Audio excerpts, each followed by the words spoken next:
I'm addicted to living right. You gotta want to live right for real. That's key number one.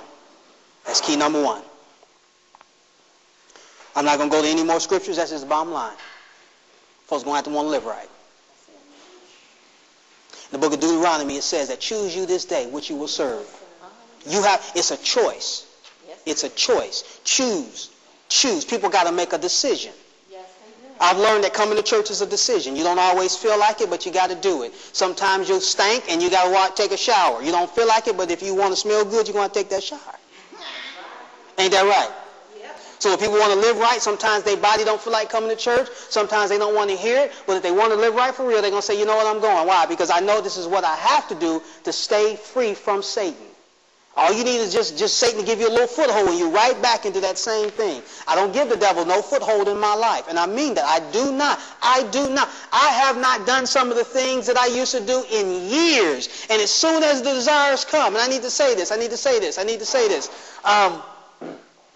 Oh man, there are some things I used to do, I just couldn't seem to get free from it.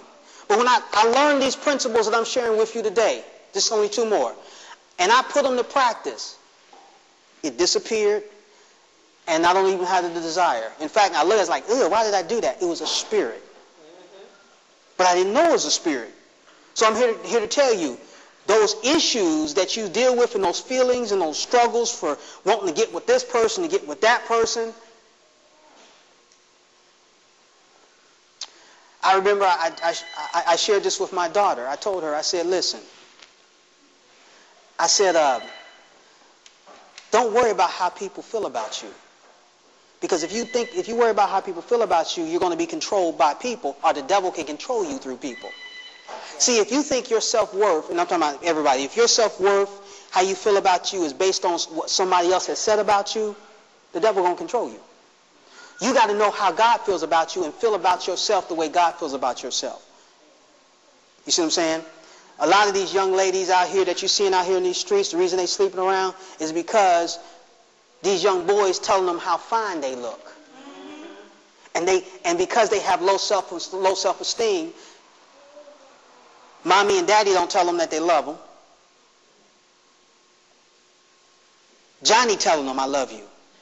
And you fine. Let me feel your booty now. Ooh, girl, you got a nice booty. Next thing you know, she's getting pregnant. Why? Because Johnny whispered in her ear, which is really a demon that's influencing Johnny. And that girl got low self-esteem, and the demon is influencing that, and demon is connecting people together. And we attacking it from a natural, not understanding it spiritual. That's why I'm not going to feed people. They need to be taught how to be free from this stuff. Are you listening to me? Praise the Lord. All righty? Number two. This is the key, y'all. You must meditate on the word day and night. Now this is, I've said a lot, but I'm getting to the simplicity of it. If you want to be free, live free, and live in victory over the works of the devil in your lives, you must. It is not up for debate. You must meditate on the word day and night. You should be getting up in the morning with a scripture to meditate on. Now, when I'm telling you works in every area, this works in your financial realm, this works for your healing, but it also works for living right. That's right. See, we taught the principle. See, this meditation principle is a principle we teach. This is how you get your money. Yeah, but it's across the board.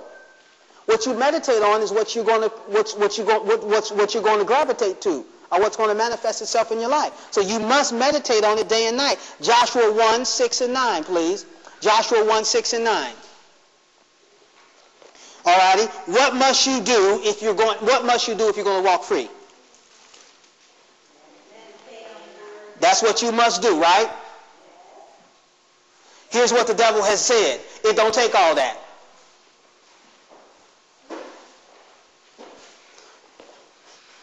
You getting you're getting all Bible on me.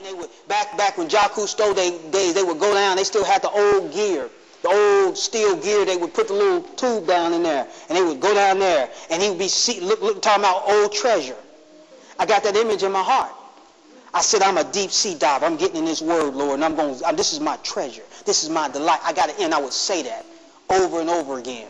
There was nights I cried and asked God to set me free. There was nights I cried. There was times where I was burning with such lust and perversion.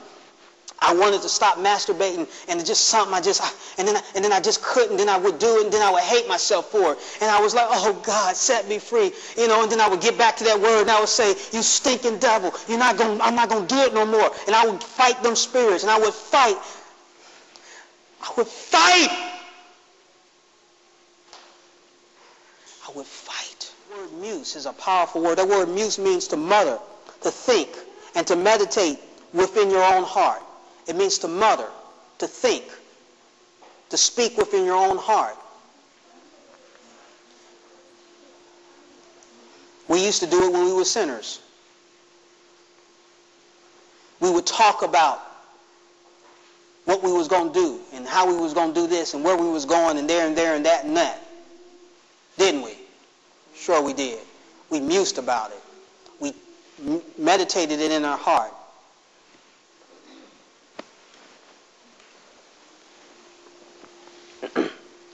When I was selling clothes, cars, I could have easily meditated in my heart on how to get with this person and that person. Let me give them a call back.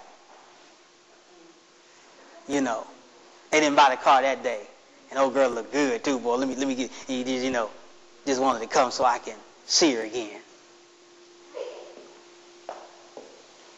It happens every day, man. Preachers. I'm talking about Christian folks, preachers. See, we think it's just in the church.